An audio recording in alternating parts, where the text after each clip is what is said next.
Gurukul coaching centre के YouTube channel में आप सभी का स्वागत है।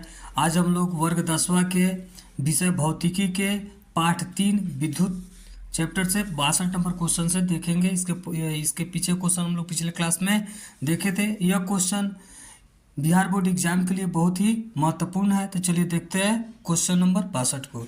विद्युत चुंबक बनाने के लिए उपयुक्त होता है। तो विद्युत चुंबक बनाने के लिए ऑप्शन ए होगा, नर्म लोहे का प्रयोग किया जाता है। अगला क्वेश्चन है, किसी विद्युत धारा के सतत तथा बंद पथ को क्या कहते हैं। तो सतत एवं बंद पथ को हम लोग क्या कहते हैं, विद्युत परिपथ कहते हैं। ऑप्शन ए होगा। अगला क्वेश्चन, विद्युत धारा के तापीय प्रभाव किस में नहीं होता है। तो ये किस में नहीं होता है जी, विद्युत पंखा में नहीं होता है। ऑप्शन डी हो जाएगा। अगला क्वेश्चन है, विद्युत धारा की चाल प्रकाश की चाल में क्या संबंध होता है। तो दोनों का चाल जो होता है एक समान होता है। ऑप्शन ए हो जाएगा। अगला क्वेश्चन है, विद्युत परिपथ में इकाई धनावेश को एक बिंदु से दूसरे बिंदु तक ले जाने में किए गए कार्य को मापा जाता है। उन बिंदुओं को कहते हैं। तो उन बिंदुओं को क्या कहते हैं, विभवांतर कहते हैं। विभवांतर के बीच मापा जाता है। अगला है, वह विद्युत धारा जो तार के प्रति मीटर लंबाई के लिए 2 × 10⁻⁷ न्यूटन बल उत्पन्न करता है। वो धारा क्या होती है, 1 एम्पियर की धारा होती है। 6 वोल्ट बैटरी से गुजरने वाले हर 1 कूलम्ब आवेश को कितनी ऊर्जा दी जाती है। तो 6 जूल ऊर्जा दी जाती है। Option B. अगला, इलेक्ट्रॉन पर आवेश होता है। तो इलेक्ट्रॉन पर कितना आवेश होता है, 1.6 × 10⁻⁻19 कूलम्ब। अगला है, समानांतर में संयोजित 10 प्रतिरोध जिनमें प्रत्येक का मान 10 ओम, तो समतुल्य प्रतिरोध क्या होगा। तो समानांतर क्रम में जोड़ा जाता है। तो समानांतर क्रम में जोड़ने का फॉर्मूला क्या होता है, 1/r = होता है 1/r1 + 1/r2 प्लस ऐसे ही करके डॉट डॉट। तो ऐसे जब हल करेंगे तो आएगा 1 ओम आएगा। क्या आएगा, 1 ओम। ठीक है। अगला क्वेश्चन है, अगर बैटरी से केवल प्रतिरोधकों के एक समूह की संयोजित हो तो स्रोत की ऊर्जा निरंतर पूर्ण रूप से ऊर्जा में परिवर्तित होता है। तो तापीय ऊर्जा में अगर लगातार सिर्फ और सिर्फ प्रतिरोध को ही जोड़ा जाए तो प्रतिरोध क्या होगा, हीट होगा। और हीट होगा तो क्या करेगा, जब ज़्यादा गर्म होगा तो ऊर्जा प्रदान करेगा, तो तापीय ऊर्जा के रूप में काम करेगा। अगला क्वेश्चन है, धातुओं तथा मिश्र धातुओं की प्रतिरोधकता बहुत कम होती है, जिसका परिसर क्या होता है, 10⁻⁻8 ओम मीटर से लेकर 10⁻⁻6 ओम वर्ग मीटर होता है। और चालक ताप बढ़ने पर उसका प्रतिरोध, तो और चालक का ताप बढ़ने पर उसका प्रतिरोध में कोई परिवर्तन नहीं होता, अपरिवर्तनीय रहता है। यदि चांदी के तार का ताप बढ़ाया जाए तो उसका प्रतिरोध भी बढ़ जाएगा। जैसे जैसे ताप बढ़ेगा उसका प्रतिरोध भी बढ़ जाएगा।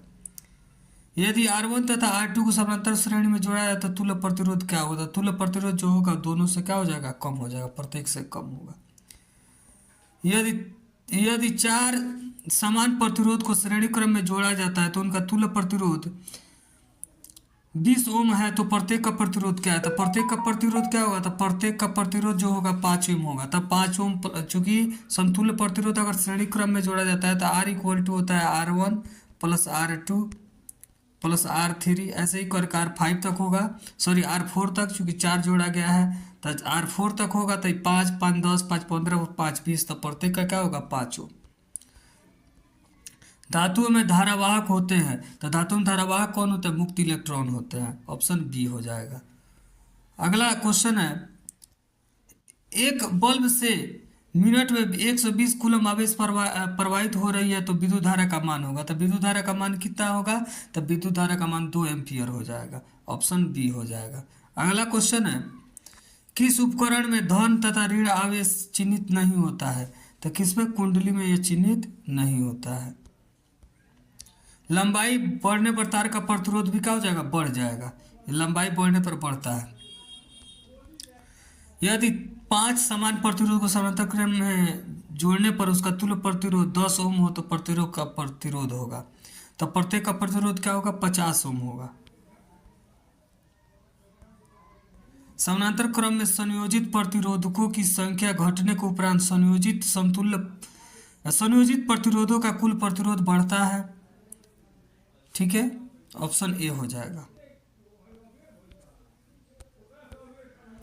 20 डिग्री सेल्सियस पर सिल्वर का धातु प्रतिरोधकता, तो धातु प्रतिरोधकता कितना हो जाएगा? 1.60 गुना 10 का पावर माइनस 8 ओम मीटर। परिपथ में कितने अनुमानतक का फ्यूज उपयोग किया जाता है जबकि 220 वोल्ट पर 1 किलोवाट का विद्युत उपभुक्त होती है? तो क्या हो जाएगा? 5 एम्पियर। परिपथ में किन्हीं दो बिंदुओं के बीच के विभवांतर मापा जाता है? तो वोल्ट मीटर से विभवांतर मापा जाता है। निम्न में से किसका अर्थ जल होता है? तो किसका अर्थ होता है जी? हाइड्रो का अर्थ होता है। ऑप्शन टी हो जाएगा। ताप बढ़ने पर चालक का प्रतिरोध क्या होगा? ताप बढ़ेगा तो चालक का प्रतिरोध भी बढ़ जाएगा। रेशम द्वारा रगड़ने पर कांच की छड़ से उत्पन्न आवेश, तो क्या होगा? धन आवेश होगा। ऊन द्वारा एबोनाइट के छड़ पर रगड़ने पर एबोनाइट की छड़ पर उत्पन्न आवेश क्या होगा? ऋण आवेश होगा। दो आवेशित वस्तुओं पर लगने वाले बल पर कौन सा नियम लागू होता है? कूलम्ब का नियम लागू होता है। कूलम्ब के नियम के को कहा जाता है? तो के को समानुपातिक स्थिरांक कहा जाता है। दो सदृश आवेशों के बीच किस प्रकार का बल लगता है? तो दो सदृश आवेशों के बीच क्या होगा? प्रतिकर्षण होगा। अगर मान दोनों धन आवेश हो तो भी प्रतिकर्षण होगा, दोनों ऋण आवेश होगा तब भी प्रतिकर्षण होगा। अगला क्वेश्चन है विजातीय आवेशों के बीच। तो विजातीय आवेशों के बीच क्या होता है? आकर्षण होता है। जैसे एक प्लस एक माइनस होता है, एक दूसरे को आकर्षित करेगा। क्या प्रोटॉन आवेशन प्रक्रम में भाग लेते हैं? नहीं, प्रोटॉन भाग नहीं लेते हैं। रासायनिक ऊर्जा का कुछ भाग खर्च होता है। तो रासायनिक ऊर्जा का कुछ भाग क्या खर्च होता है? यांत्रिक ऊर्जा में खर्च होता है। विभवांतर किसमें गति प्रदान करने का काम करता है? तो इलेक्ट्रॉन में गति प्रदान करने का काम करता है। सेल के भीतर होने वाली रासायनिक अभिक्रिया सेल के दो टर्मिनलों के बीच उत्पन्न करता है, तो विभवांतर उत्पन्न करता है। किसी चालक में धारा प्रवाहित तो किसी चालक में प्रवाहित धारा के ओम के नियम लागू होता है। तो क्या हो जाएगा? ए हो जाएगा, जब चालक का ताप अचर रहता है। अगला क्वेश्चन है शुष्क कागज का प्रतिरोधकता। तो शुष्क कागज का प्रतिरोधकता क्या होता है? 10 के पावर 12 ओम मीटर होता है। संचायक बैटरी को पुनः आवेशित करना संभव है या नहीं? तो संचायक बैटरी को पुनः आवेशित करना संभव है। जब 1 एम्पियर धारा 1 वोल्ट विभवांतर पर प्रवाहित होता है तो उपयुक्त ऊर्जा क्या होगा? 1 वाट होगा। 1 किलोवाट कितने जूल के बराबर होता है? तो 1 किलोवाट जो होता है 3600 जूल के बराबर होता है।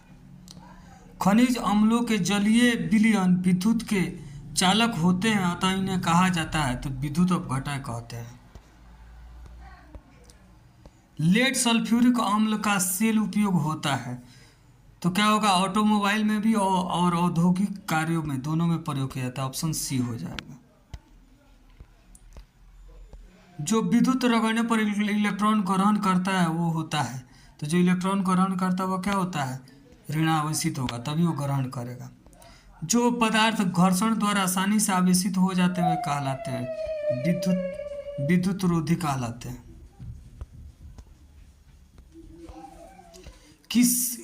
किसी स्रोत से सतत धारा उत्पन्न करने वाली सरल युक्ति वोल्टीय सेल होती है।